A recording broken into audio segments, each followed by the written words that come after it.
कैसे हो दोस्तों। उम्मीद करते हैं आप सब बढ़िया होंगे। दोस्तों आज हम बात करते हैं राष्ट्रपति चुनाव को लेकर। आप सब जानते हैं दोस्तों कि राष्ट्रपति चुनाव को लेकर एक माहौल बना हुआ है, बातें चल रही हैं दोस्तों, चर्चा चल रही है कि उसी पर बात करेंगे दोस्तों कि क्या प्रक्रिया होती है राष्ट्रपति चुनाव की और किस प्रकार से तय होता है एक राष्ट्रपति, और क्या एक भूमिका होती है राष्ट्रपति की।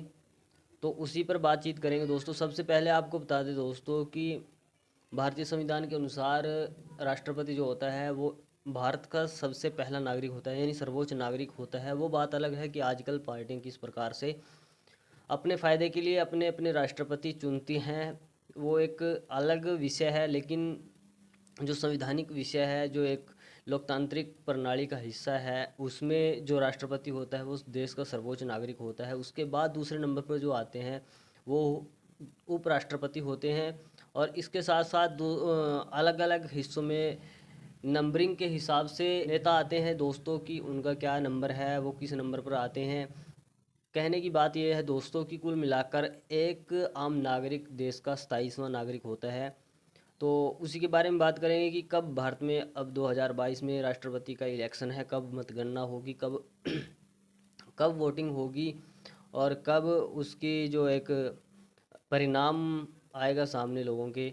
तो सबसे पहले आपको बता दें दोस्तों कि देश में अब जो इलेक्शन होना है राष्ट्रपति का, वो 16वें राष्ट्रपति चुने जाएंगे। उसके लिए प्रक्रियाएं चल रही हैं। जो उम्मीदवार हैं वो अपने नामांकन दाखिल कर रहे हैं। और दो चर्चित चेहरे भी आप सब जानते हैं देश के, जो राष्ट्रपति चुनाव के लिए अभी फ़िलहाल जिन्होंने नामांकन दाखिल किए हैं उनमें एक तो आदिवासी महिला बीजेपी के समर्थन से या एनडीए के समर्थन से कह सकते हैं द्रौपदी मुर्मू, और जो विपक्ष की तरफ से मुख्य चेहरा है यशवंत सिन्हा। आपको बता दें दोस्तों कि यशवंत सिन्हा कौन है। वो भाजपा के मुख्य तौर पर एक वरिष्ठ नेता रह चुके हैं, लेकिन पिछले कुछ दिनों से वो भाजपा से नाराज थे और उन्होंने तृणमूल कांग्रेस को ज्वाइन कर लिया था। तो वो समस्त विपक्ष की तरफ से राष्ट्रपति चुनाव में विपक्ष के उम्मीदवार हैं, विपक्ष के मुख्य उम्मीदवार हैं।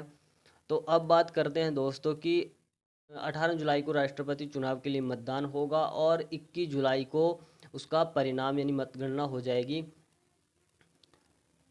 अब इसकी प्रक्रिया के बारे में बात करते हैं दोस्तों कि राष्ट्रपति का चुनाव अप्रत्यक्ष द्वारा होता है, यानी इसका मतलब होता है कि राष्ट्रपति का चुनाव इलेक्टोरल कॉलेज करता है। देश की जनता राष्ट्रपति का चुनाव सीधे तौर पर नहीं करती, बल्कि उसके वोट से चुने हुए प्रतिनिधि करते हैं। इसे ही अप्रत्यक्ष निर्वाचन प्रक्रिया कहते हैं। जैसे कि आप सब जानते हैं दोस्तों कि जनता के वोट के आधार पर चुने प्रतिनिधि, यानी आपके जो विधायक होते हैं आपकी वोट के द्वारा चुने जाते हैं, आपके जो सांसद होते हैं लोकसभा के आपकी वोट के द्वारा चुने जाते हैं, उनके वोट इसमें राष्ट्रपति चुनने के लिए डलते हैं, यानी वो राष्ट्रपति का चुनाव करते हैं। यानी सीधे तौर पर प्रत्यक्ष तौर पर जनता का वोट राष्ट्रपति को नहीं मिलता, अप्रत्यक्ष रूप से विधायकों और सांसदों के जरिए ये वोट उनको डलता है, यानी जनता के प्रतिनिधि ही आगे राष्ट्रपति का चुनाव करते हैं। ये एक प्रक्रिया होती है।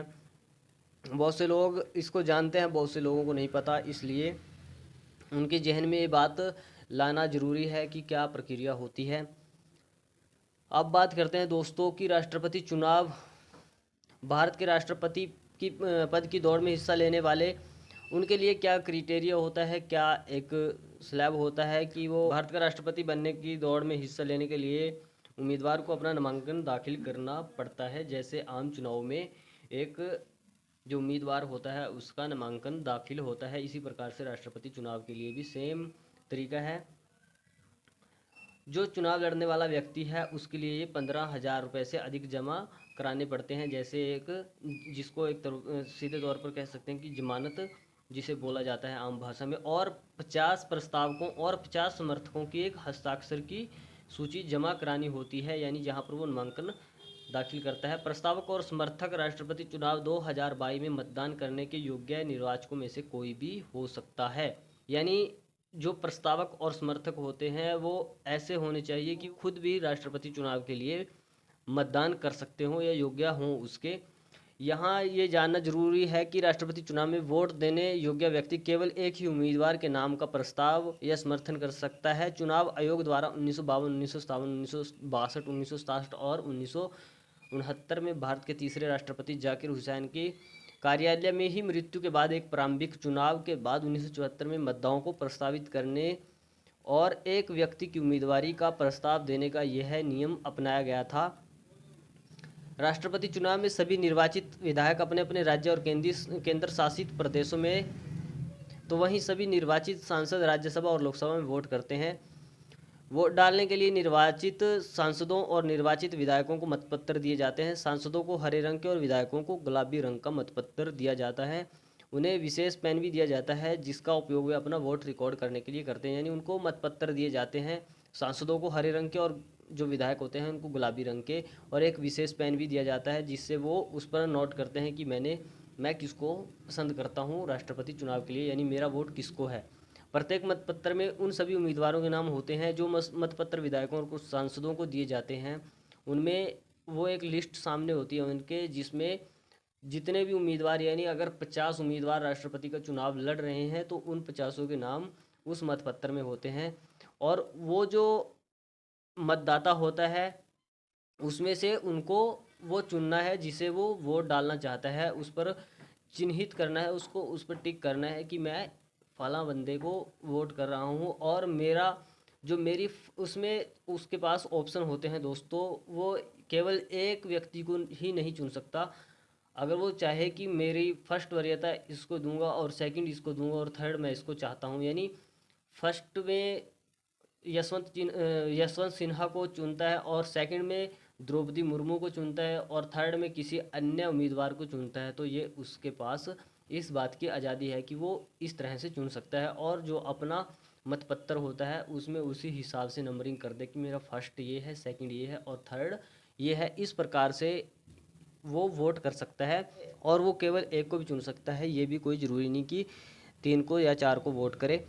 अब बात करते हैं दोस्तों कि वोटिंग के बाद विधायकों के मतपत्रों का राज्यभर इकट्ठा कर प्रत्येक उम्मीदवार की ट्रे में डाल दिए जाते हैं। यानी हर एक राज्य से जो विधायकों के वोट होते हैं, मतपत्र होते हैं, उनको जो उम्मीदवार होते हैं उनकी ट्रेहों में डाल दिए जाते हैं। उनकी ट्रे होती है, अलग अलग ट्रे बनी होती है, ये फला उम्मीदवार की है, ये उस उम्मीदवार की है, ये उस उम्मीदवार की है, और वो मतपत्र उसमें डाल दिए जाते हैं। अब बात करते हैं वोटों की गिनती की दोस्तों। वोटों की गिनती भी एक थोड़ा अलग प्रक्रिया होती है। वोट डालने वाले सांसद और विधायकों का वोट का वेटेज अलग होता है।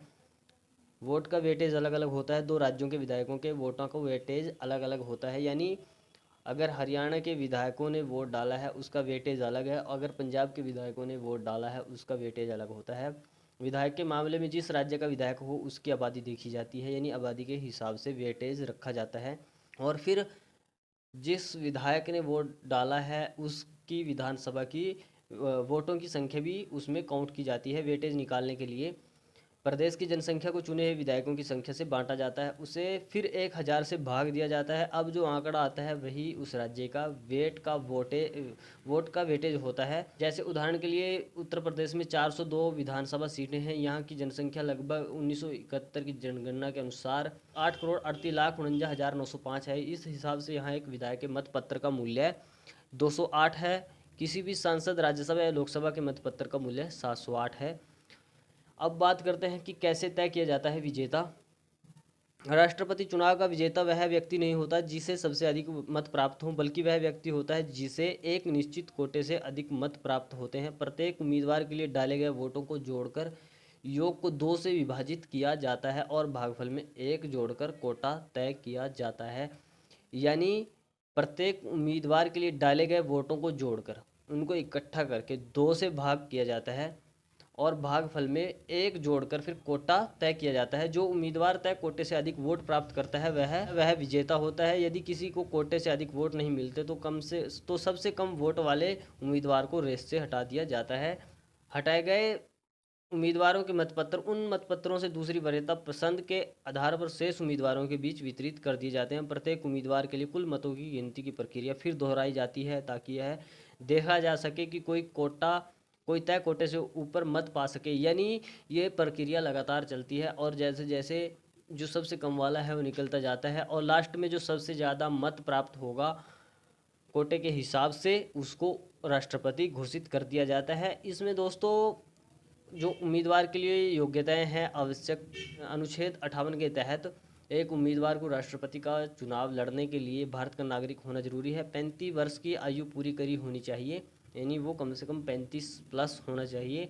लोकसभा का सदस्य बनने के योग्य होना चाहिए, यानी इतनी काबिलियत उसमें होनी चाहिए। हालांकि वो बात अलग है कि अनपढ़ भी बहुत हैं जो लोकसभा सांसद बने हैं, वो एक अलग बात है, लेकिन राष्ट्रपति चुनाव के लिए उसमें वो योग्यता होनी जरूरी है। भारत सरकार या किसी राज्य सरकार के अधीन या किसी स्थानीय या अन्य प्राधिकरण के अधीन किसी भी उक्त सरकार के नियंत्रण के अधीन लाभ का कोई पद धारण नहीं किया होना चाहिए, यानी उसके पास इस तरह का कोई पद नहीं होना चाहिए जो सरकार के नियंत्रण के अधीन आता लाभ का कोई मतलब एक पद हो। हालांकि उम्मीदवार किसी भी राज्य के राष्ट्रपति या उपराष्ट्रपति या राज्यपाल या संघ किसी राज्य के मंत्रियों का पद धारण कर सकता है और चुनाव लड़ने के लिए पात्र होगा। तो ये कंप्लीट जानकारी आप सबके सामने है कि क्या प्रक्रिया होती है और क्या योग्यता होती है। अगर आप में ये योग्यता है तो आज नामांकन का आखिरी दिन है 2022 राष्ट्रपति 16वें राष्ट्रपति चुनाव के लिए। तो उम्मीद करूंगा कि आप में ये योग्यताएं होगी, ये विशेषताएं होगी। आप आज ही अपना नामांकन दाखिल करें और राष्ट्रपति चुनाव के उम्मीदवार बने। हमारी शुभकामनाएं आपके साथ हैं। वीडियो के कमेंट बॉक्स में अपनी राय देना मत भूलें, वीडियो को लाइक शेयर करना भी मत भूलें और चैनल को सब्सक्राइब भी कर लें। धन्यवाद।